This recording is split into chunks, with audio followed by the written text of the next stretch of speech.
बिस्मिल्लाहिर्रहमानिर्रहीम। अस्सलाम वालेकुम। Dear students, welcome to entry test class. I am your math teacher professor Shahid Bashir. Students, आज के लेक्चर में हम डिस्कशन करेंगे एक्सरसाइज 2.6 से 2.8 तक, जो हमारी फर्स्ट ईयर की बुक को बिलोंग करता है। तो आए बोर्ड की तरफ चलते हैं और डिस्कशन स्टार्ट करते हैं। जी स्टूडेंट्स, आज हम टॉपिक पढ़े हैं कार्टियन प्रोडक्ट, रिलेशंस और फंक्शंस का, और इसको हम कनेक्ट करेंगे बाइनरी ऑपरेशंस के साथ। स्टूडेंट्स, सबसे पहले हम देखते हैं कि कार्टियन प्रोडक्ट को किस तरह से डिफाइन किया जाता है। अगर हमें दो नॉन एम्प्टी सेट्स गिवन हो तो इनका कार्टियन प्रोडक्ट ऑर्डर पेयर्स की शक्ल में लिखा जाता है। ये ऑर्डर पेयर जनरेट करते वक्त जो एब्सिसास हैं वो सेट ए को बिलोंग करेंगे, और इस कोऑर्डिनेट के जो वाई ऑर्डिनेट्स हैं, जिसको हम ऑर्डिनेट कहते हैं, वो सेट बी को बिलोंग करेंगे। ये पेयर्स हम जनरेट कैसे करते हैं, एक एग्जांपल की मदद से देखिए।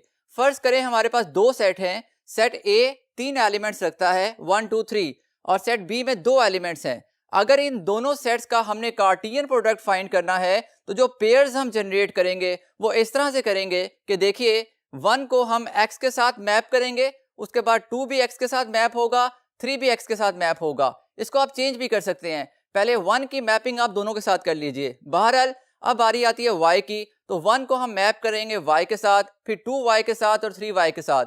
तो ये टोटल ऑर्डर पेयर्स बनते हैं जो इन दो सेट्स के कार्टियन प्रोडक्ट को रिप्रेजेंट करते हैं। स्टूडेंट्स, आमतौर पर सेट्स पे जो हम ऑपरेशन अप्लाई करते हैं वो यूनियन है, इंटरसेक्शन है, सब्ट्रैक्शन ऑफ द सेट्स है, लेकिन यहाँ हमने देखा कि दो सेट्स को हम मल्टीप्लाई कैसे करते हैं। दो सेट्स के प्रोडक्ट को हम कार्टियन प्रोडक्ट कहते हैं, और इस कार्टियन प्रोडक्ट को परफॉर्म करने के बाद जो हमारा आंसर आता है वो ऑर्डर्ड पेयर्स की शक्ल में आता है। और ये पेयरिंग करने के बाद इनका काउंट देखिए, क्योंकि सेट ए में 3 एलिमेंट्स थे, सेट बी में 2 एलिमेंट्स थे, तो इनका जो कार्टियन प्रोडक्ट है 3 2 6, उसमें 6 एलिमेंट्स हैं। कार्टियन प्रोडक्ट की कुछ फर्दर प्रॉपर्टीज पे बात करते हैं। स्टूडेंट्स, ए क्रॉस बी और B cross A in general बराबर नहीं होते, कुछ स्पेशल केसेस एग्जिस्ट कर सकते हैं। बहरहाल सेकंड प्रॉपर्टी में कहा जा रहा है कि ए क्रॉस बी, यानी कि ए और बी के कार्टियन प्रोडक्ट में नंबर ऑफ एलिमेंट्स फाइंड करने के लिए हम क्या करेंगे कि दोनों के नंबर ऑफ एलिमेंट्स को मल्टीप्लाई कर देंगे। जैसे कि अभी मैंने एक्सप्लेन किया कि इस सेट में 3 एलिमेंट्स थे, इसमें 2 एलिमेंट्स थे, तो उन दोनों को मल्टीप्लाई किया तो हमारे पास इसका काउंट आ गया। थर्ड प्रॉपर्टी में कहा जा रहा है कि ए क्रॉस बी के नंबर ऑफ एलिमेंट्स और बी क्रॉस ए के नंबर ऑफ एलिमेंट्स सेम होंगे। ऑल दो कि ये एलिमेंट सेम नहीं होंगे, लेकिन इनके नंबर ऑफ एलिमेंट सेम आएंगे। जैसे कि अगर आप b को a से मल्टीप्लाई करते, यानी कार्टियन प्रोडक्ट फाइंड करते, उसमें भी 6 एलिमेंट्स आते। फर्क ये होता कि हर ऑर्डर पेयर रिवर्स फॉर्म में आता। बहरहाल चौथी प्रॉपर्टी की तरफ चलते हैं। अगर a और b में से कोई एक एम्प्टी सेट हो जाए तो इनका कार्टियन प्रोडक्ट भी एम्प्टी सेट की शक्ल में आएगा। स्टूडेंट्स, कि जब हमने दो गिवन सेट्स का कार्टियन प्रोडक्ट फाइंड कर लिया जो ऑर्डर पेयर की शक्ल में आया, तो इस कार्टियन प्रोडक्ट के जितने पॉसिबल सबसेट्स होते हैं ये रिलेशंस को डिफाइन करते हैं। फॉर एग्जांपल, जैसे कि यहाँ पे हमने देखा था कि ए और बी का जो कार्टियन प्रोडक्ट है वो इस सेट की शक्ल में बना, इसका कोई भी सबसेट बना दीजिए तो वो रिलेशन को रिप्रेजेंट करेगा। जैसे मैंने यहाँ पर दो रिलेशंस बना के दिखाए। R1 रिलेशन में मैंने कोई से दो एलिमेंट चूज किए, एक 1, और एक 2, क्योंकि ये सेट इसका सबसेट है, इसलिए ये रिलेशन को रिप्रेजेंट करेगा।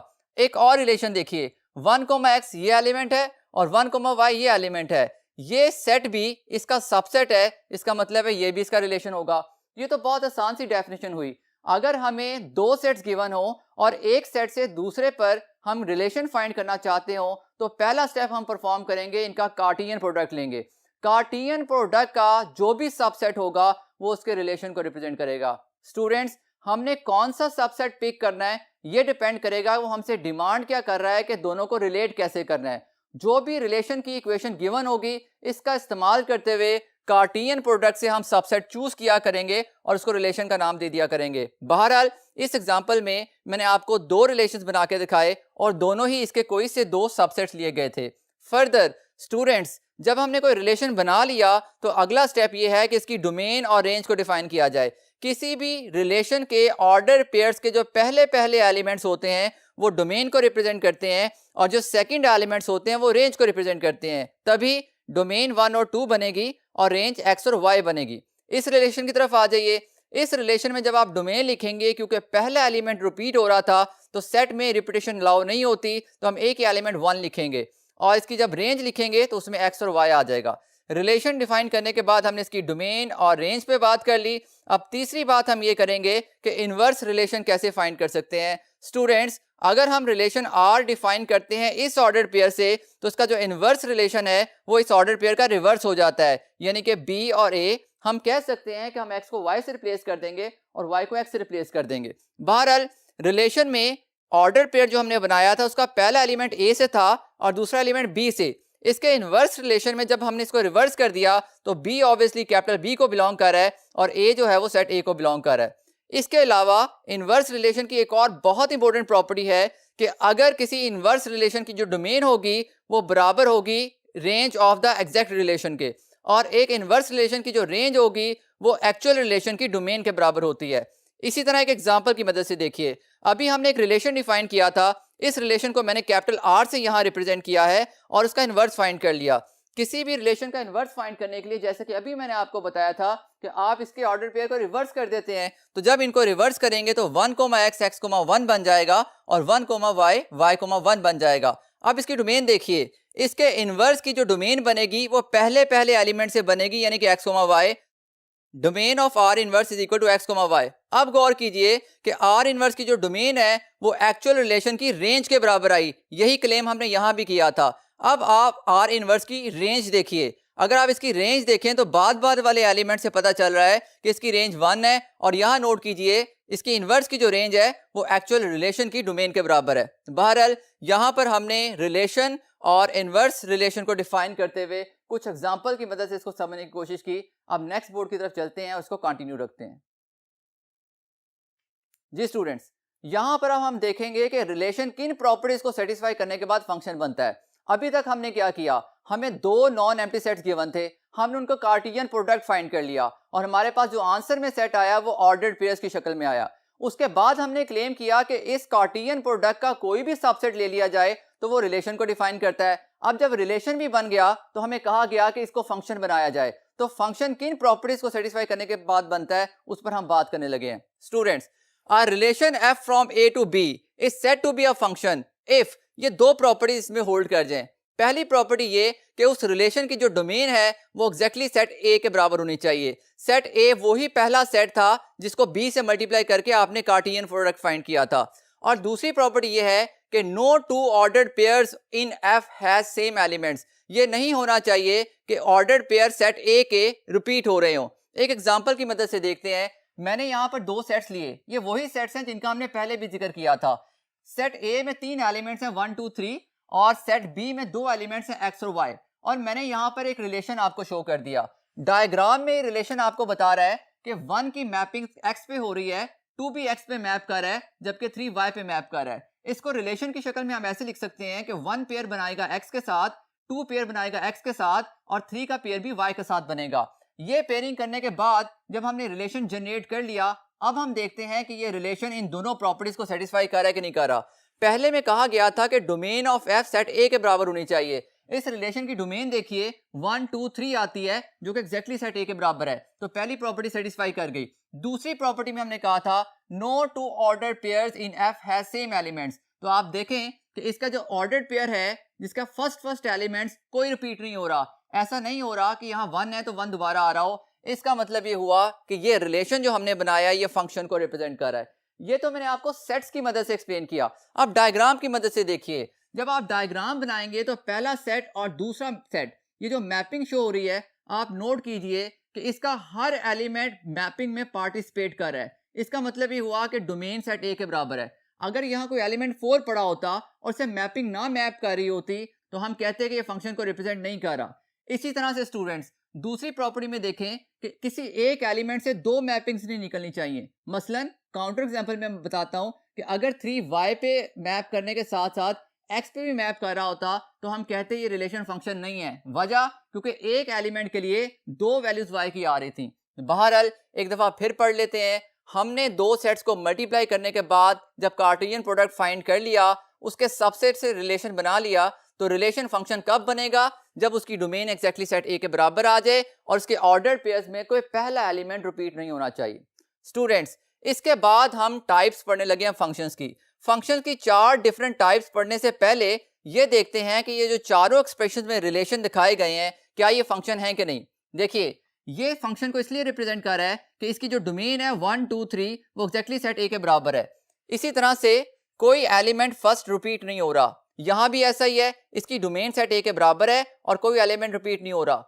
अगर यहाँ 4 लिखा होता फिर मैं कहता कि इसकी डोमेन तो 1 2 3 बन रही है, लेकिन जो इसकी सेट ए है उसमें एक एक्स्ट्रा एलिमेंट 4 पड़ा हुआ है। बहरहाल, लेकिन इस केस में क्या हो रहा है कि इसकी डोमेन और सेट ए दोनों एक्जैक्टली बराबर है।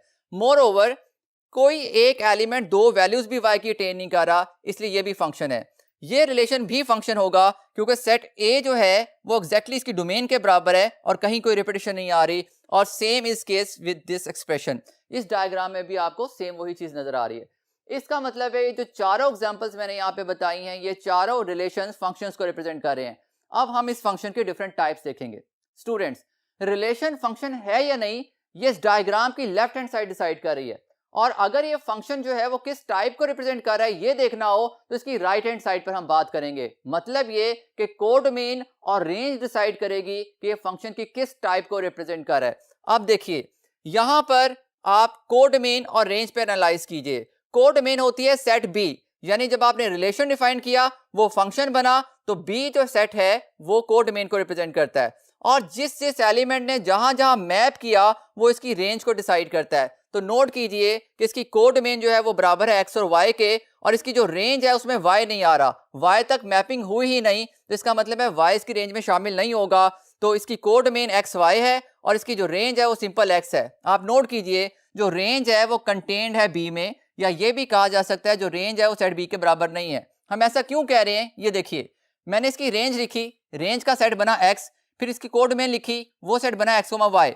एक्स इसके अंदर कंटेन्ड है, या ये कह लीजिए ये सेट इस सेट के बराबर नहीं है। अगर ये कंडीशन सेटिस्फाई हो जाए तो हम कहते हैं कि ये फंक्शन जो है ये इनटू फंक्शन को रिप्रेजेंट कर रहा है। ये हमने फंक्शन की पहली टाइप पढ़ी कि इनटू फंक्शन क्या होता है। अब अगली टाइप पे जाते हैं। यहां पर देखें कि क्या ये इनटू है। ये इनटू तब होता जब इसकी कोडोमेन और इसकी रेंज बराबर ना होती। लेकिन स्टूडेंट्स, इसकी कोडोमेन देखें, एक्स और वाई बन रही है यानी कि सेट बी, और इसकी रेंज भी एक्स और वाई बन रही है। इसका मतलब है कि रेंज और कोडोमेन बराबर होने की वजह से ये इनटू नहीं होगा, बल्कि इसको हम नाम दे देंगे ऑन टू फंक्शन का।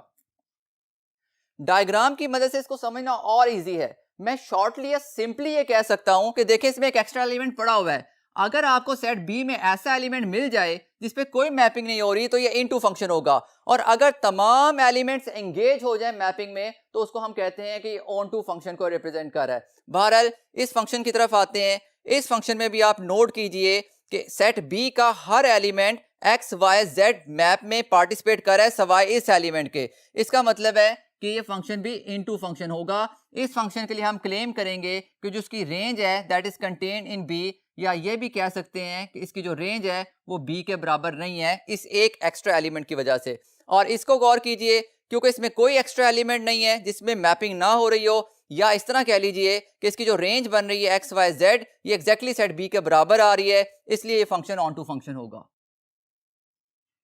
यहां हमने स्टूडेंट्स इसकी जो टाइप्स हैं वो डायग्राम्स की मदद से देखी हैं। यही होगा अगर ये सेट्स की शक्ल में गिवन हो। मसलन ये सेट्स की शक्ल में कैसे गिवन होगा, ऑर्डर्ड पेयर्स ऐसे जनरेट होंगे कि 1 x पे मैप कर रहा है तो पहला पेयर बना 1, x, 2 y पे मैप कर रहा है, दूसरा पेयर बना 2, y, और 3 भी y पे मैप कर रहा है तो तीसरा पेयर बना 3, y। तो अब आपने जब इसकी टाइप डिसाइड करनी है तो आप इसकी रेंज और कोडोमेन देखेंगे। इसकी कोडोमेन एक्स वाई के बराबर है, और रेंज निकालने के लिए दूसरा एलिमेंट देखेंगे तो आप रेंज लिखेंगे एक्स और वाई। फिर आप कहेंगे क्योंकि इसकी रेंज और कोडोमेन बराबर आ रही है तो डिसीजन ये हुआ कि ये फंक्शन ऑन टू फंक्शन है। मतलब ये कि चाहे हम डायग्राम की मदद से देखें या हम इस तरह सेट्स की शक्ल में देखें, हम दोनों सूरतों में रेंज और कोडोमेन का कंपैरिजन करते हुए बता सकते हैं कि ये किस टाइप को रिप्रेजेंट कर रहा है। स्टूडेंट्स, जो ऑन टू फंक्शन होता है इसको हम सर्जेक्टिव फंक्शन भी कहते हैं। तो onto is also known as surjective function. Further, अब हम इसकी एक और टाइप देखते हैं कि 1 फंक्शन क्या होता है। जब कोई फंक्शन इनटू या ऑन टू हो गया तो उसके बाद 1 की ऑप्शन देखने के लिए आप देखते हैं कि x की एक वैल्यू के लिए y का एक आंसर आए और y की वैल्यू के लिए भी x का एक ही आंसर आए। यानी कि कोरस्पॉन्डिंग मैपिंग रिपीट नहीं होनी चाहिए। जैसा कि आप देख रहे हैं यहां पर 1 x पे मैप कर रहा है और x 1 पर इसका इनवर्स मैप करेगा। 1 x पे मैप कर रहा है, 2 y पर, 3 z पर। कहीं पर भी कोई एलिमेंट 2 दफा मैप नहीं हो रहा। हम आसान अल्फाज में ये भी कह सकते हैं कहीं पर कोई पेयर रिपीट नहीं हो रहा। 1 x पे मैप करने के साथ साथ y पे भी मैप करता तो हम कहते हैं कि 1 1 नहीं है। अगर फर्ज करें कि 1 की मैपिंग x पर है और 2 की मैपिंग भी x पे होती तब भी हम कहते हैं कि 1 1 नहीं है। 1 1 की रिक्वायरमेंट ये है कि एक एलिमेंट एक ही को एंगेज करेगा। इसी तरह से देखिए ये भी 1 1 है, एक एलिमेंट एक ही को एंगेज कर रहा है। तो स्टूडेंट्स ये 1 1 नहीं है क्योंकि आप देखें कि ये एलिमेंट जो है वो 3 मैपिंग से जनरेट हो रहा है, तो ये 1 1 को रिप्रेजेंट नहीं करेगा। इसी तरह से ये 1 1 क्यों नहीं है, क्योंकि y एलिमेंट जो है वो x की 2 वैल्यूज के अगेंस्ट आ रहा है। तो ये फंक्शन सिर्फ इनटू था, ये फंक्शन सिर्फ ऑन टू है, ये फंक्शन इनटू के साथ साथ 1 1 भी है। तो 1 1 इनटू फंक्शन को स्टूडेंट्स हम इंजेक्टिव फंक्शन कहते हैं, और ये फंक्शन 1 1 होने के साथ साथ ऑन टू भी है, इसको हम बाइजेक्टिव फंक्शन कहेंगे। और याद रखिए स्टूडेंट्स, ये जो बाइजेक्टिव फंक्शंस होते हैं ये इन्वर्टिबल होते हैं, मतलब कि इनके इन्वर्स एग्जिस्ट करते हैं। इसकी हम टाइप आगे जाके पढ़ते हैं। इन चारों टाइप्स में हमने डिटेल में एक्सप्लेन किया कि फंक्शन की फर्दर कौन सी 4 टाइप्स हैं। एक इनटू फंक्शन, एक ऑन टू फंक्शन, एक 1 1 इनटू फंक्शन जिनको हम इंजेक्टिव कहते हैं, और 1 1 ऑन टू फंक्शन जिनको बाइजेक्टिव कहते हैं, और जो सिंपल ऑन टू फंक्शन है इसको सर्जेक्टिव फंक्शन भी कहा जाता है। अब हम अगले बोर्ड की तरफ चलते हैं और वहां ये देखते हैं कि फंक्शन और फंक्शन की टाइप्स डिफाइन करने के बाद इनके इनवर्स की क्या प्रॉपर्टीज होती हैं। तो पहले एक मल्टीपल चॉइस क्वेश्चन की मदद से देखते हैं। एक फंक्शन देखें, रिलेशन की शक्ल में दिया गया है, ऑर्डर पेयर्स 1, 2, 2, 5 और यहाँ एक अननोन लिखा गया x, 9। वो कहता है कि ये फंक्शन बाइजेक्टिव होगा अगर इनमें से कौन सी ऑप्शन होल्ड कर जाए। पहली ऑप्शन पे गौर कीजिए, x लेस देन 3। लेकिन अगर x लेस देन 3 मैं कोई भी नंबर चूज कर सकता हूं तो फिर 2 पुट करने से यहाँ पे प्रॉब्लम हो जाएगी। अगर आप 2 पुट करते हैं तो फर्स्ट एलिमेंट रिपीट हो जाएगा, ये तो फंक्शन ही नहीं रहेगा। इसका मतलब है कि ये ऑप्शन तो पॉसिबल नहीं हो सकती। अब आप सी ऑप्शन पे देखें, अगर वो आपको हर रियल नंबर की परमिशन दे दे तो फिर आप 2 पुट कर सकते हैं और 1 भी पुट कर सकते हैं, तब भी ये फंक्शन ही बनेगा। तो ग्रेटर देन 3 कोई नंबर अगर आप पुट करते हैं तो फर्स्ट एलिमेंट रिपीट नहीं हो रहा, इसकी कोडोमेन रेंज के बराबर भी है, तो तब ये बाइजेक्टिव फंक्शन बन जाएगा whenever we have x greater than 3। Students, इसके बाद हम इसकी सेट बिल्डर नोटेशन पढ़ने लगे हैं। सेट बिल्डर नोटेशन में हम कहते हैं कि जो फंक्शन होता है ये तमाम ऑर्डर पेयर्स को रिप्रेजेंट करता है इस तरह से कि y f of x से बराबर हो। मतलब ये कि x की एक वैल्यू के लिए y का एक ही आंसर आना चाहिए, तो तब हम इसकी सेट बिल्डर नोटेशन में कहते हैं कि ये फंक्शन को रिप्रेजेंट कर रहा है। एक मल्टीपल चॉइस क्वेश्चन देखते हैं, which one is not a function. ये 4 ऑप्शंस दी गई हैं, कौन सा फंक्शन नहीं है।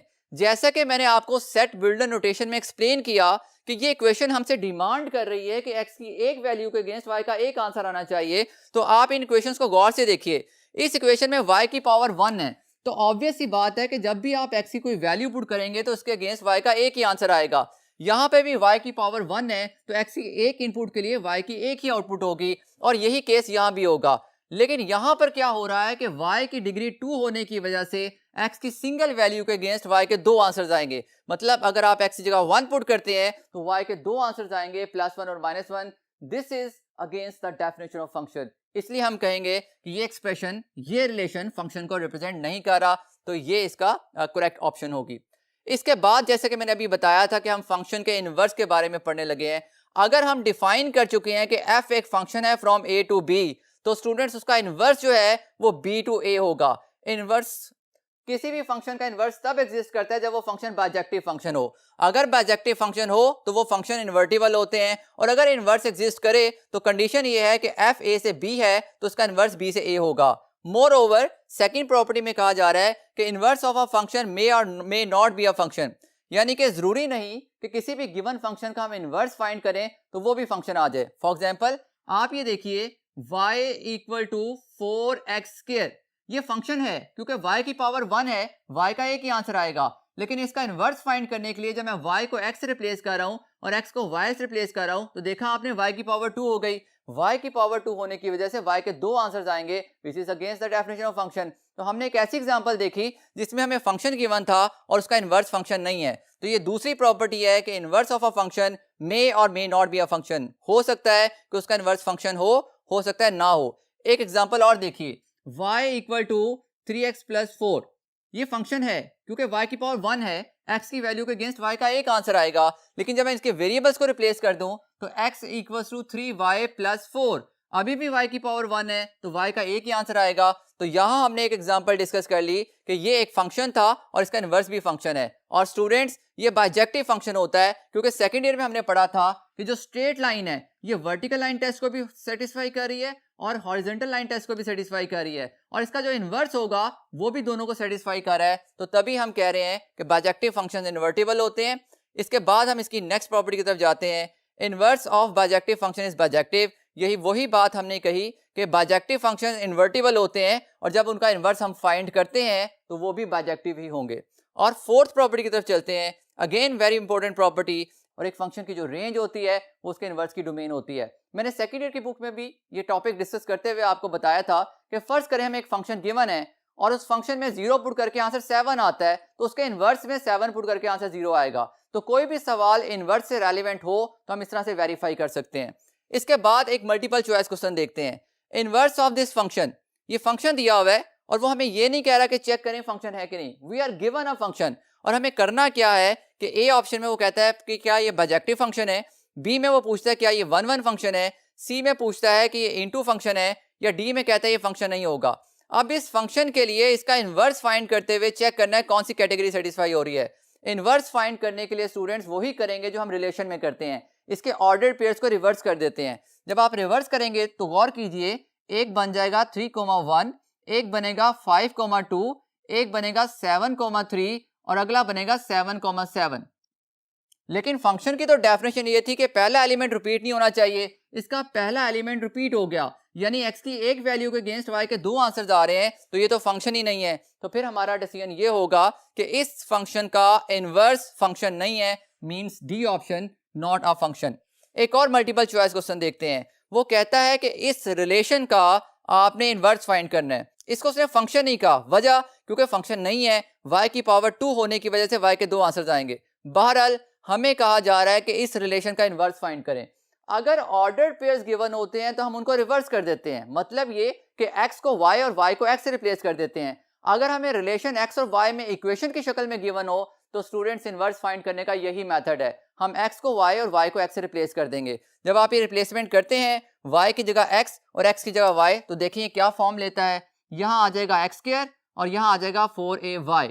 y की वैल्यू निकालिए तो वो वैल्यू आ जाएगी x² ओवर 4a और x² ओवर 4a इसकी सी ऑप्शन में लिखा हुआ है, तो इसका मतलब है कि सी ऑप्शन इसका करेक्ट आंसर होगा। स्टूडेंट्स यहाँ ये फंक्शन और फंक्शन की टाइप्स का टॉपिक खत्म होता है। इसके बाद हम कुछ इंपॉर्टेंट ऑपरेशंस पढ़ेंगे जिनमें यूनिटरी ऑपरेशन और बाइनरी ऑपरेशंस है और इनकी प्रॉपर्टीज हैं। उसके लिए हम नेक्स्ट बोर्ड की तरफ चलते हैं।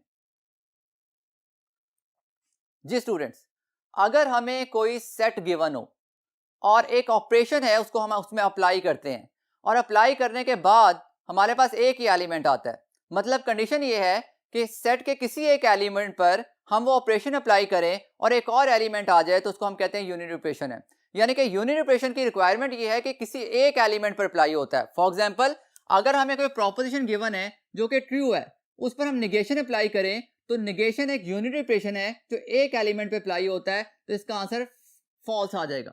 बाइनरी ऑपरेशन अप्लाई करने के लिए हमें दो एलिमेंट्स रिक्वायर्ड हैं, मसलन 4 और 3 को प्लस किया जाएगा, अकेले एलिमेंट को किसी में प्लस नहीं किया जा सकता, तो तभी इसको बाय मींस 2 बाइनरी ऑपरेशन कहा जाता है। तो यूनिट मींस 1, तो यूनिट ऑपरेशन की रिक्वायरमेंट ये है कि किसी सेट के सिंगल एलिमेंट पे अप्लाई होता है और ये उसी सेट के किसी और एलिमेंट को यील्ड करता है। बहरहाल इसको हम यूजुअली स्टैटिक से रिप्रेजेंट करते हैं। अगर ऑपरेशन अननोन हो तो स्टैटिक लिखेंगे, अगर नॉन होगा तो उसने बताया होगा ये निगेशन भी हो सकता है, ये किसी सेट का कॉम्प्लीमेंट भी हो सकता है। बाइनरी ऑपरेशन की तरफ चलते हैं।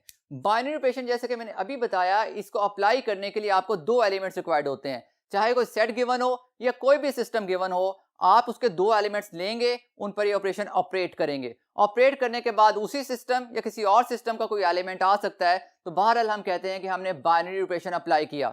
लेकिन अब हम पढ़ने लगे हैं binary operation on a set, यानी कि ये टॉपिक हमारे लिए ज्यादा इंपॉर्टेंट है कि हमारे लेवल तक जितने सवाल आते हैं उनमें गिवन सेट पर हमें बाइनरी ऑपरेशन अप्लाई करना होता है। स्टूडेंट्स, बाइनरी ऑपरेशन हर सेट पे एप्लीकेबल नहीं होता। मिसाल के तौर पर एडिशन जो है वो बाइनरी ऑपरेशन है सेट ऑफ नेचुरल नंबर पर, लेकिन डिवीजन जो है वो सेट ऑफ नेचुरल नंबर पर बाइनरी ऑपरेशन नहीं है। Very interesting point two note. देखिए सेट ऑफ नेचुरल नंबर मैं यहाँ पे लिखता हूँ, सेट ऑफ नेचुरल नंबर के एलिमेंट्स हैं 1 2 3 4 अप टू सोन, और इस पे डिवीजन बाइनरी ऑपरेशन नहीं है। हालांकि हम नेचुरल नंबर्स को डिवाइड कर सकते हैं।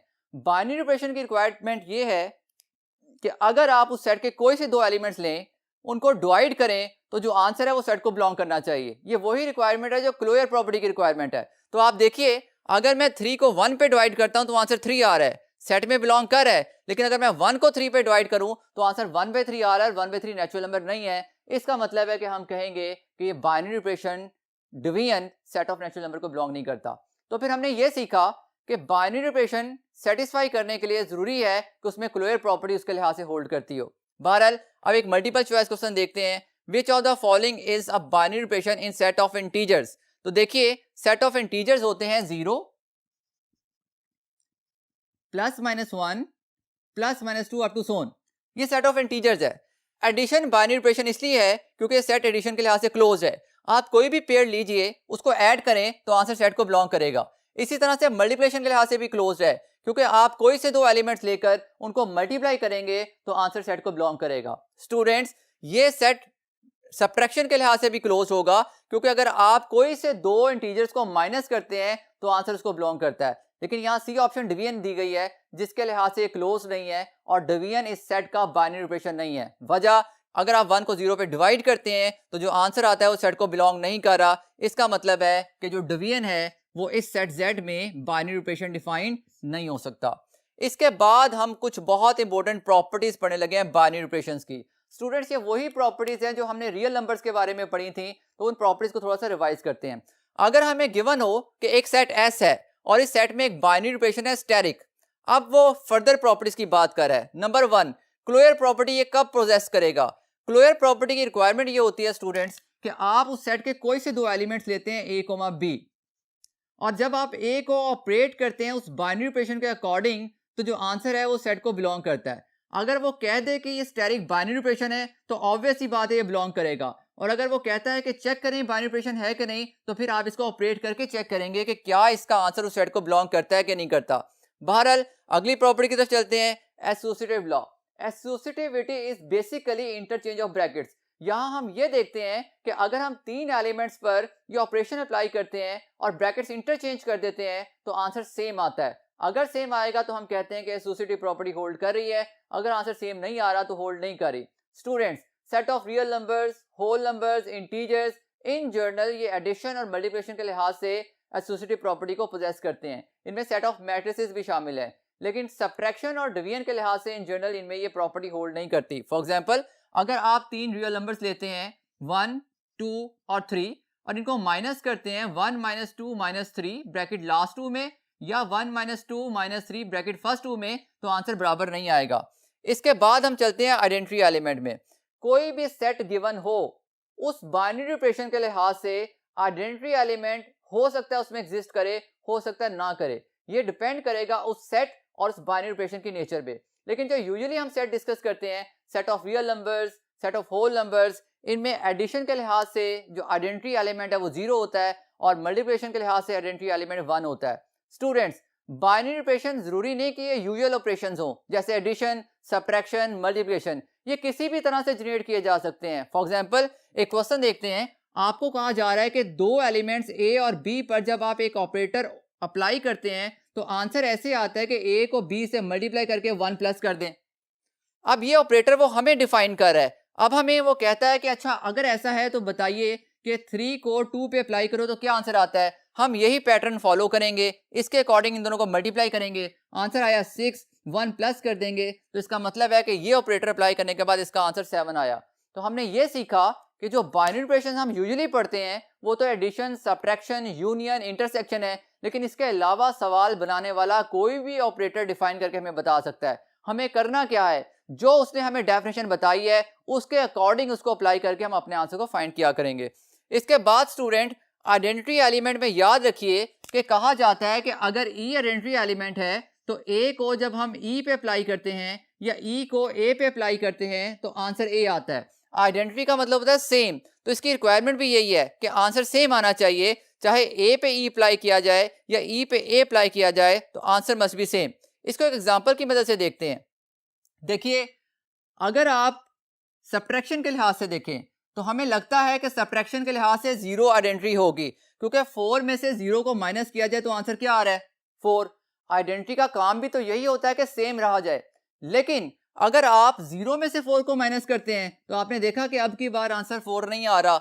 इसका मतलब ये हुआ कि अगर हमारे किसी भी मल्टीपल चॉइस क्वेश्चन में आइडेंटिटी का जिक्र करेगा तो हम दोनों चीजें लिखेंगे, A asterisk E asterisk A equal to A. अगर हमने एक चीज मिस कर दी तो चांसेस हैं कि हमारे पास ऐसे सवाल आ जाएं जिनमें आइडेंटिटी एलिमेंट एग्जिस्ट तो ना करती हो लेकिन इसकी वजह से हम एग्जिस्ट करवा दें। तो इसलिए जब भी हम आइडेंटिटी एलिमेंट की मैथमेटिकल डेफिनेशन लिखते हैं तो ए स्टेरिक ई के साथ ई स्टेरिक ए भी लिखना जरूरी है, और दोनों कंडीशन में हम बताएंगे कि इसका आंसर ए आता है। इसके बाद हम चलते हैं इनवर्स पर। किसी भी सेट में किसी बाइनरी ऑपरेशन के लिहाज से इनवर्स तब एग्जिस्ट करता है जब ये कंडीशन सेटिस्फाई हो जाए कि A asterisk the other number gives an identity element, और अगर हम इसकी जगह बदल दें तो तब भी आइडेंटिटी एलिमेंट ही आना चाहिए। इनवर्स के लिए मैंने आपको मैथमेटिकल डेफिनेशन ये बताई कि किसी नंबर पर अगर आप उसका इनवर्स अप्लाई करें या उसके इनवर्स पर अगर आप कोई नंबर अप्लाई करते हैं तो आंसर जो है वो आइडेंटिटी एलिमेंट आना चाहिए। स्टूडेंट्स, इसके बाद अगली प्रॉपर्टी आती है कम्यूटेटिव प्रॉपर्टी। कम्यूटेटिव प्रॉपर्टी में हम कहते हैं कि अगर ऑर्डर चेंज कर दिया जाए तो आंसर सेम आना चाहिए। मतलब कि एक सेट गिवन होगा और सेट के एलिमेंट्स उस ऑपरेशन के लिहाज से कम्यूट करें। इसका मतलब ये होगा कि ए को बी पे अप्लाई करके या बी को ए पे अप्लाई करके आंसर सेम आए। जैसे कि सेट ऑफ रियल नंबर्स हैं, ये मल्टीप्लिकेशन के लिहाज से कम्यूट करते हैं। 3 को 2 से मल्टीप्लाई किया जाए और 2 को 3 से मल्टीप्लाई किया जाए तो आंसर जो है वो बराबर आता है। लेकिन ये डिवीजन के लिहाज से कम्यूट नहीं करते इन जनरल, क्योंकि अगर 3 को 2 पे डिवाइड करें और 2 को 3 पे डिवाइड करें तो आंसर बराबर नहीं आता। तो ये थी स्टूडेंट्स प्रॉपर्टीज बाइनरी ऑपरेशन की। अब बोर्ड नंबर 1 की तरफ चलते हुए इन प्रॉपर्टीज को हम कनेक्ट करेंगे ग्रुप की डेफिनेशन से। In fact very important definition. तो चले आए और टॉपिक को कंटिन्यू करते हैं।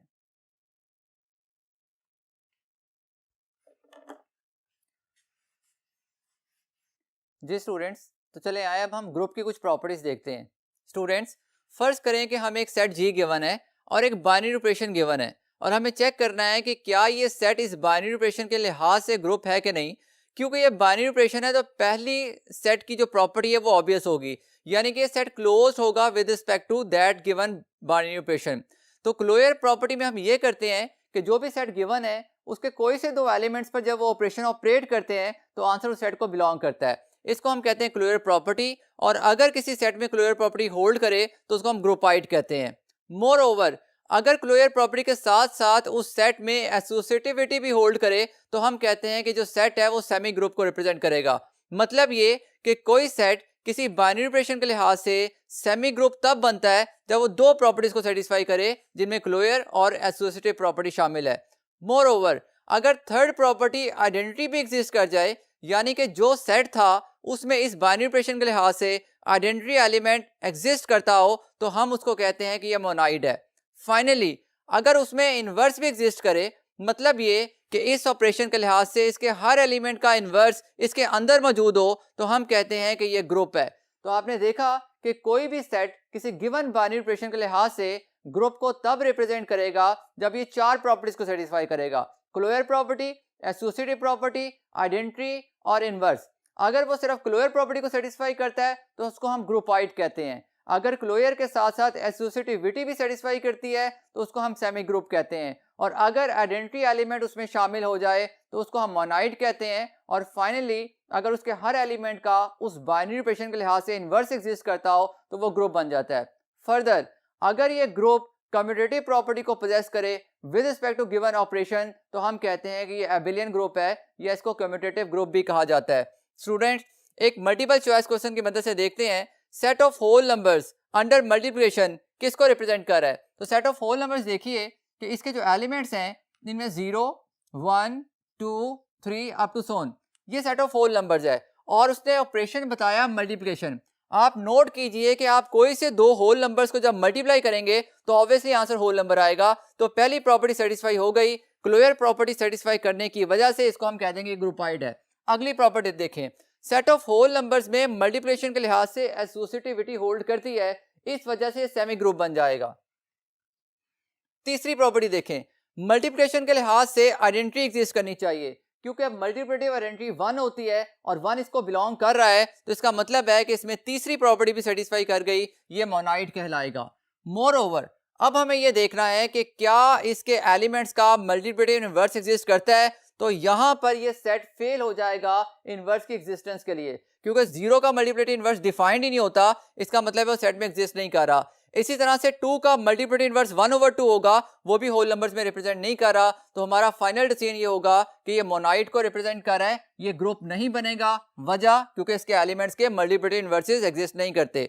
एक और मल्टीपल चॉइस क्वेश्चन देखते हैं, semi group having identity element. तो आप देखिए कि सेमी ग्रुप में अगर आइडेंटिटी एलिमेंट एग्जिस्ट कर जाए तो उसको हम मोनाइड कहते हैं, तो इस मल्टीपल चॉइस क्वेश्चन का भी करेक्ट आंसर मोनाइड ही होगा। इसके बाद एक और मल्टीपल चॉइस क्वेश्चन देखते हैं, which of the following is monoid. Monoid का मतलब है कि हमें चेक करना है कि 3 प्रॉपर्टी सेटिस्फाई होनी चाहिए। पहली प्रॉपर्टी क्लोजर, दूसरी प्रॉपर्टी एसोसिएटिव प्रॉपर्टी और तीसरी प्रॉपर्टी के आइडेंटिटी एलिमेंट उसमें एग्जिस्ट करे। मल्टीप्लिकेशन के लिहाज से आइडेंटिटी एलिमेंट 1 होता है, और ये चेक करते हैं पहले सेट में 1 2 3 से लेकर 20 तक एलिमेंट्स हैं। मल्टीप्लिकेशन के लिहाज से ये क्लोज ही नहीं है, क्योंकि अगर मैं इसके एलिमेंट 3 को इसके दूसरे एलिमेंट 20 से मल्टीप्लाई करता हूं तो आंसर 60 आता है, जो सेट को बिलोंग नहीं कर रहा। इसका मतलब है कि ये तो ग्रुपाइड ही नहीं बना, तो ये मोनाइड नहीं हो सकता। इसको देखिए, इसमें आप चेक कीजिए कि क्लोजर प्रॉपर्टी होल्ड कर रही है। अगर आप इसके दो एलिमेंट्स को आपस में मल्टीप्लाई करते हैं तो आंसर सेट को बिलोंग करेगा। 1 इंटू 1 1 आता है, बिलोंग कर रहा है। -1 इंटू -1 1 आता है, वो भी बिलोंग कर रहा है। और इनको आपस में मल्टीप्लाई करें तो -1 आएगा, वो भी बिलोंग कर रहा है। दूसरी एसोसिएटिव प्रॉपर्टी भी होल्ड कर रही है और मल्टीप्लिकेटिव आइडेंटिटी 1 भी इसमें एग्जिस्ट कर रही है। इसका मतलब है कि ये मोनाइड होगा। बहरहाल ये ऑप्शन भी देख लीजिए, सेट ऑफ इंटीजर्स डिवीजन के लिहाज से क्लोज ही नहीं होता, यानी कि ग्रुपाइड भी नहीं होगा। अगर आप सेट ऑफ इंटीजर्स में डिवीजन के लिहाज से चेक करें तो एक इंटीजर 4 है, एक इंटीजर 0 है, इसको डिवाइड करें तो जो आंसर आएगा वो अनडिफाइंड होगा, वो सेट को बिलोंग नहीं करेगा। और डी ऑप्शन में सेट ऑफ इर्रेशनल नंबर्स के बारे में कहा गया है, तो दो इरेशनल नंबर्स को मल्टीप्लाई करके जरूरी नहीं कि आंसर इरेशनल नंबर आए। फॉर एग्जांपल स्क्वायर रूट 2 को स्क्वायर रूट 2 से मल्टीप्लाई कीजिए, आंसर 2 आता है, जो रैशनल नंबर को बिलोंग करता है। इसका मतलब है कि सेट ऑफ इरेशनल नंबर भी क्लोज नहीं होता, तो मोनाइड को सिर्फ ये सेट रिप्रेजेंट कर रहा है विद रिस्पेक्ट टू मल्टीप्लिकेशन। अगले बोर्ड की तरफ चलते हैं और इसको कंटिन्यू रखते हैं। एक मल्टीपल चॉइस क्वेश्चन देखते हैं। देखिए, इस सेट में 4 एलिमेंट्स हैं, +1 -1 प्लस एओटा और माइनस एओटा, और कहा जा रहा है कि विद रिस्पेक्ट टू मल्टीप्लिकेशन इन चारों में से किस प्रॉपर्टी को सेटिस्फाई कर रहा है। With respect to multiplication students, ये क्लोजर प्रॉपर्टी पोजेस करता है, इसका मतलब है ग्रुपाइड हो जाएगा। एसोसिएटिव प्रॉपर्टी को होल्ड करने की वजह से सेमी ग्रुप कहलाएगा, और मोनाइड का मतलब है इसमें मल्टीप्लिकेटिव आइडेंटिटी होनी चाहिए, क्योंकि इसमें 1 पड़ा हुआ है तो इसका मतलब है मोनाइड होगा। अब फर्दर हमें देखना है कि क्या इसके हर एलिमेंट का मल्टीप्लिकेटिव इनवर्स इसमें एग्जिस्ट करता है। तो इसका एक एलिमेंट 1 है, 1 का मल्टीप्लिकेटिव इनवर्स 1 होता है, वो सेट के अंदर पड़ा हुआ है। -1 का मल्टीप्लिकेटिव इनवर्स -1 होता है, वो भी सेट में पड़ा हुआ है। आयोटा का मल्टीप्लिकेटिव इनवर्स 1/एओटा होता है, जो आफ्टर सिंप्लीफिकेशन माइनस एओटा बनता है स्टूडेंट्स, वो भी सेट में पड़ा हुआ है। और माइनस एओटा का मल्टीप्लिकेटिव इनवर्स प्लस एओटा भी सेट में है, क्योंकि इस सेट के हर एलिमेंट का मल्टीप्लिकेटिव इनवर्स सेट में मौजूद है। इसका मतलब है कि ये ग्रुप को रिप्रेजेंट करेगा, तो इसका जो करेक्ट आंसर है वो डी ऑप्शन होगा। इसकी पहली प्रॉपर्टी क्लोजर प्रॉपर्टी देखने के लिए आप एडजॉइनिंग टेबल भी बना सकते हैं। एडजॉइनिंग टेबल में इस तरह करते हैं हम कि रो वाइज ये एलिमेंट्स लिखते हैं 1 -1 आयोटा माइनस एओटा, और कॉलम वाइज लिखेंगे 1 -1 आयोटा और माइनस एओटा, और मल्टीप्लिकेशन परफॉर्म कर दें। 1 पहले सबसे मल्टीप्लाई होगा तो 1 -1 आयोटा और माइनस एओटा, उसके बाद -1 को मल्टीप्लाई कीजिए तो -1 1 माइनस एओटा और प्लस एओटा। इसी तरह से जब आप आयोटा को मल्टीप्लाई करेंगे तो iota minus aorta, iota square -1 हो जाएगा, और यहाँ पर माइनस एओटा स्क्वायर +1 हो जाएगा। और आखिरी रो आप फिल करेंगे माइनस आयोटा, और उसके बाद फिर आयोटा, और उसके बाद 1 और minus aorta into minus aorta, iota square होके -1 हो जाएगा। आप नोट कीजिए कि इसमें जितने एलिमेंट्स आपको नजर आ रहे हैं, तमाम एलिमेंट्स जो है उस सेट को बिलोंग कर रहे हैं, तभी हमने कहा कि क्लोजर प्रॉपर्टी होल्ड कर रही है। इसी तरह से इसका इस्तेमाल करते हुए आप इनवर्स भी देख सकते हैं। अगर आपने आयोटा का मल्टीप्लिकेटिव इनवर्स देखना है तो आयोटा की रो में आइडेंटिटी एलिमेंट माइनस एओटा के अगेंस्ट आया है, इसका मतलब है कि आयोटा का मल्टीप्लिकेटिव इनवर्स माइनस एओटा है और माइनस एओटा का मल्टीप्लिकेटिव इनवर्स आयोटा हो जाएगा।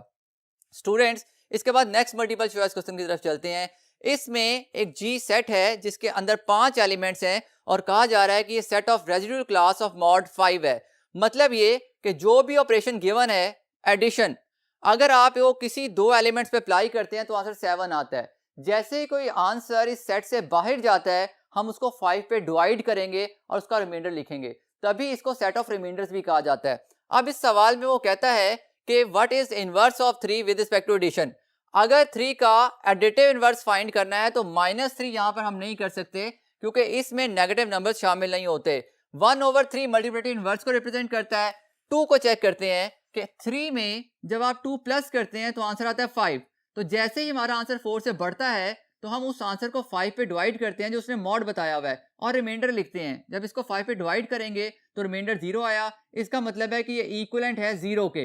तो क्योंकि इस नंबर में इसको प्लस करके आंसर आइडेंटिटी एलिमेंट आ गया तो 2 जो है वो 3 का एडिटिव इनवर्स है और 3 2 का। बहरहाल इस सवाल में 3 का एडिटिव इनवर्स पूछा गया था तो हमारा आंसर होगा 2, जो कि ऑप्शन नंबर सी में लिखा हुआ है। नेक्स्ट मल्टीपल चॉइस क्वेश्चन देखिए, if S is non empty set when identity element in this set is. Students देखिए कि ये पावर सेट है और पावर सेट में यूनियन के लिहाज से हमें आइडेंटिटी एलिमेंट बताना है। ये चीज आप जानते हैं कि पावर सेट में यूनियन के लिहाज से जो आइडेंटिटी एलिमेंट होता है वो एम्प्टी सेट होता है और इंटरसेक्शन के लिहाज से जो आइडेंटिटी एलिमेंट होता है वो सेट इटसेल्फ होता है। ये बहुत इंपॉर्टेंट पॉइंट है, इसको याद रखिएगा। तो क्योंकि इस सवाल में यूनियन के लिहाज से पूछा जा रहा है तो इसका आंसर जो है वो एम्प्टी सेट होगा, और अगर ये इंटरसेक्शन के लिहाज से पूछा जाता तो इसका आंसर हम सेट इटसेल्फ देते।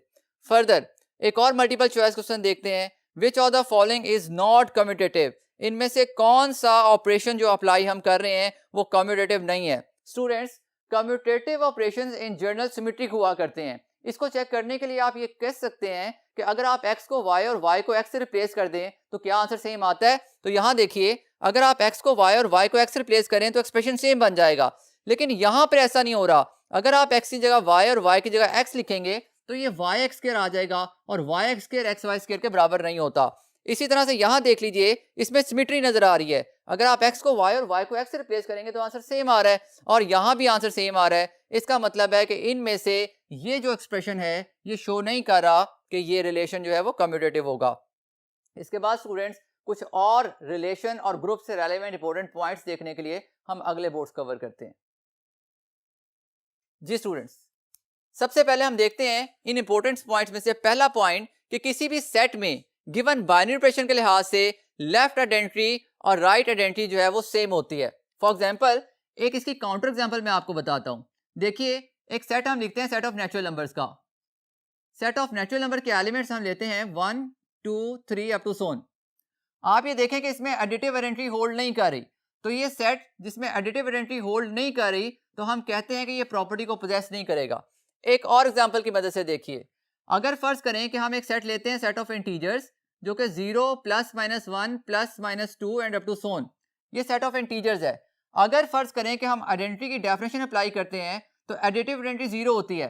क्योंकि ये सेट एडिशन के लिहाज से क्लोज है, इसका मतलब है कि एडिशन इस पे बाइनरी ऑपरेशन है। मैं काउंटर एग्जांपल में आपको एक ऐसी मिसाल देने लगा हूं जिसमें हम ऐसा बाइनरी ऑपरेशन लेंगे जो इसमें डिफाइंड नहीं है। तो वो हम ऐसा करते हैं कि सेट ऑफ नेचुरल नंबर्स लेते हुए उस बाइनरी ऑपरेशन को हम नेगेटिव ले लेते हैं। अब आप नोट कीजिए कि सेट ऑफ नेचुरल नंबर में ये जो नेगेटिव बाइनरी ऑपरेशन है इसके लिहाज से बज़ाहिर ये लगता है कि आइडेंटिटी एलिमेंट 0 है। 2 में से 0 माइनस करें तो आंसर सेम आ रहा है, तो आइडेंटिटी की रिक्वायरमेंट भी यही है। लेकिन स्टूडेंट्स जब आप 0 में से 2 माइनस करेंगे तो तब आंसर सेम नहीं आ रहा। इसका मतलब ये हुआ कि ये जो एलिमेंट है 0 ये इसकी आइडेंटिटी नहीं हो सकती। यहाँ उसने यही क्लेम किया कि अगर कोई बाइनरी ऑपरेशन डिफाइंड हो, यहाँ मसला क्या हुआ था कि ये बाइनरी ऑपरेशन इसमें डिफाइंड नहीं था, तो इस प्रॉपर्टी में वो बता रहा है कि अगर बाइनरी ऑपरेशन डिफाइंड हो तो उसकी लेफ्ट और राइट आइडेंटिटी का आंसर सेम आता है। यहाँ हमने इसकी काउंटर एग्जांपल की मदद से देखा। इसके बाद हम देखते हैं कि in a set having associative binary operation left inverse of an element is equal to right inverse, यानी वो क्लेम कर रहा है कि अगर उसमें एसोसिएटिव प्रॉपर्टी होल्ड कर रही है तो उसका लेफ्ट इनवर्स राइट इनवर्स के बराबर होगा। अगली प्रॉपर्टी में वो कहता है कि फाइनाइट और इनफाइनाइट ग्रुप्स क्या होते हैं। स्टूडेंट्स अगर किसी ग्रुप में एलिमेंट्स की तादाद फाइनाइट हो तो वो फाइनाइट ग्रुप कहलाता है, और अगर इनफाइनाइट हो तो वो इनफाइनाइट ग्रुप कहलाएगा। फाइनाइट ग्रुप के जो नंबर ऑफ एलिमेंट्स होते हैं उनको हम ऑर्डर ऑफ द ग्रुप भी कहते हैं और इसकी डिफरेंट नोटेशन इस्तेमाल होती हैं। फॉर एग्जांपल अगर एक ग्रुप है 1 -1 आयोटा और माइनस आयोटा मल्टीप्लिकेशन के लिहाज से, तो इसका जो ऑर्डर है वो इसके नंबर ऑफ एलिमेंट्स को रिप्रेजेंट करेगा जो कि 4 है। नेक्स्ट देखते हैं कैंसलेशन लॉ। कैंसलेशन लॉ में कहा जा रहा है कि अगर आप ग्रुप के 3 एलिमेंट्स लेते हैं ए बी सी, और ए बी जो है वो ए सी के बराबर है और सी और इसमें ए जीरो नहीं है, वो एलिमेंट जो रिपीट हो रहा है वो जीरो नहीं है, तो कैंसलेशन लॉ के अकॉर्डिंग सेम नंबर्स आप कैंसिल कर सकते हैं और आपका आंसर बी इक्वल टू सी आ जाएगा। इसकी एक एप्लीकेशन हम आगे देखते हैं। कहा जा रहा है कि if A B C belongs to real number and A C equal to B C, तो यही कैंसलेशन लॉ यूज हो रहा है, लेकिन यहाँ अब की बार राइट कैंसलेशन लॉ इस्तेमाल हो रहा है। आप ये देखें, ये नंबर सी जो है ये राइट साइड से कैंसिल होगा, तो जब कैंसिल होगा तो बाकी बचेगा ए इक्वल टू बी, तो आप देखें कि ए ऑप्शन इसकी करेक्ट आंसर है, बाकी किसी ऑप्शन में ए इक्वल टू बी हमें नजर नहीं आ रहा। अब हम लास्ट बोर्ड की तरफ चलते हैं और इस टॉपिक को वाइंड अप करते हैं। जी स्टूडेंट्स, इसमें कहा जा रहा है कि ए और बी ग्रुप को बिलोंग कर रहे हैं, तो इस इक्वेशन का जो सोल्यूशन है वो इसको इंप्लाइज करेगा। देखिए, अगर ये ग्रुप के एलिमेंट्स हैं, हमने ये नहीं क्लेम किया कि ये कम्यूटेटिव ग्रुप है, तो हम ऑर्डर चेंज नहीं कर सकते। इस चीज का ख्याल रखते हुए जब हम x की वैल्यू निकालेंगे तो हमारे पास जो आंसर आएगा वो a इनवर्स b। ये भी ख्याल रखिएगा कि हम ये नहीं कर सकते कि a को इधर ले जाके डिवाइड करें, क्योंकि ये एलिमेंट्स किसी भी नेचर के हो सकते हैं, ये एलिमेंट्स मैट्रिसेस भी हो सकते हैं, तो मैट्रिसेस में तो हम ऐसे नहीं करते कि इस मैट्रिक्स को उधर ले जाके डिवाइड करें, इसलिए आपने इनवर्स अप्लाई करना होगा, और अगर ये लेफ्ट साइड पर है तो लेफ्ट पे अप्लाई करना होगा। हाँ, अगर वो ये कहता है कि ये बिलियन ग्रुप है तो फिर आपको इजाजत है कि आप जगह बदल सकते हैं। इसके बाद हम पढ़ेंगे रिवर्सल लॉ। अगर दो एलिमेंट्स ए और बी किसी ग्रुप को बिलोंग करते हो और उनके प्रोडक्ट पर आप इन्वर्स लेते हैं, तो आप इन्वर्स को सेपरेट कर सकते हैं, पहले बी पर और फिर ए पर। बहुत इंपॉर्टेंट लॉ है, इसको याद रखिएगा। इसी की एक डिडक्शन भी देखते हैं कि अगर फर्ज करें कि ए बी इन्वर्स और ए इन्वर्स पर आप इन्वर्स अप्लाई करते हैं, तो रिवर्सल लॉ के अकॉर्डिंग पहले इन्वर्स इस पे अप्लाई होगा, फिर बी इन्वर्स पर, फिर ए पर। ए इन्वर्स का इन्वर्स जो है वो ए हो जाएगा, बी इन्वर्स का इन्वर्स बी हो जाएगा, और फाइनली यहाँ पर आपके पास ए इन्वर्स आ जाएगा। अगली प्रॉपर्टी देखिए, किसी भी ग्रुप में गिवन बाइनरी ऑपरेशन के लिहाज से आइडेंटिटी एलिमेंट यूनिक होता है। ये हम पहले भी बात कर चुके हैं। अगर किसी सेट में आप एडिशन के लिहाज से आइडेंटिटी एलिमेंट देख रहे हैं तो वो जीरो होगा और जीरो के अलावा कोई और नंबर नहीं होगा। फॉर एग्जांपल, अगर एक रियल नंबर 4 है तो 4 में जीरो ही ऐड करके आंसर 4 आएगा, जीरो के अलावा कोई और ऐसा नंबर नहीं है जिसको 4 में प्लस करके आंसर 4 आए। इसी तरह से इनवर्स भी यूनिक होता है अगर वो एग्जिस्ट करता हो, जैसे कि 4 का मल्टीप्लिकेटिव इनवर्स 1/4 होता है, तो 1/4 के अलावा कोई और ऐसा नंबर नहीं है जिसको 4 से मल्टीप्लाई करें और आंसर आइडेंटिटी एलिमेंट आ जाए। इसके बाद स्टूडेंट्स हम एक लास्ट मल्टीपल चॉइस क्वेश्चन देखते हुए इसको वाइंड अप करते हैं। Solution of A asterisk x equal to B. यहां पर स्टेरिक ऑपरेशन अननोन रखा गया है और इसका सॉल्यूशन पूछा जा रहा है। g जो है वो ग्रुप को बिलोंग कर रहा है और a और b इस g के एलिमेंट्स हैं। तो जैसे कि मैंने अभी एक्सप्लेन किया कि ये लेफ्ट साइड पर है, क्योंकि ये बिलियन ग्रुप नहीं है तो हम इसको राइट पे शिफ्ट नहीं कर सकते। अब x की वैल्यू निकालने के लिए हमें इस a को उधर लेके जाना पड़ेगा, तो हम दोनों तरफ इसका इन्वर्स अप्लाई करेंगे। जब आप इन्वर्स अप्लाई करेंगे तो ये लेफ्ट साइड पर जाके इन्वर्स ऑपरेट होगा, तो x की जो वैल्यू आ जाएगी वो a इन्वर्स स्टेरिक b होगी, और जो इसकी ऑप्शन नंबर बी में लिखी हुई है। तो स्टूडेंट्स, यहाँ हमारी आज की ये टॉपिक की डिस्कशन खत्म होती है। हमने ये सीखा कि जो गिवन दो सेट्स हैं उनका कार्टियन प्रोडक्ट हम कैसे फाइंड करते हैं, कार्टियन प्रोडक्ट बनने के बाद उससे हम रिलेशन को किस तरह से जनरेट करते हैं, एक रिलेशन किन कंडीशंस को सेटिस्फाई करने के बाद फंक्शन बनता है, और फंक्शन की जो 4 टाइप्स हैं उसमें कोडोमेन और रेंज कितना इंपॉर्टेंट रोल प्ले करते हैं। स्टूडेंट्स, उसके बाद हमने बाइनरी ऑपरेशंस पढ़े। बाइनरी ऑपरेशंस पढ़ने के बाद हमने एक गिवन सेट में और बाइनरी ऑपरेशन में ग्रुप की डिफरेंट प्रॉपर्टीज पढ़ी और उससे रेलिवेंट कुछ मल्टीपल चॉइस क्वेश्चन सॉल्व किए। तो इनको अच्छी तरह अगर आप रिवाइज करेंगे तो आगे आने वाले टेस्ट को आप बहुत अच्छे तरीके से परफॉर्म कर सकते हैं। आपसे इजाज़त चाहता हूँ। Thank you very much. अल्लाह हाफिज़।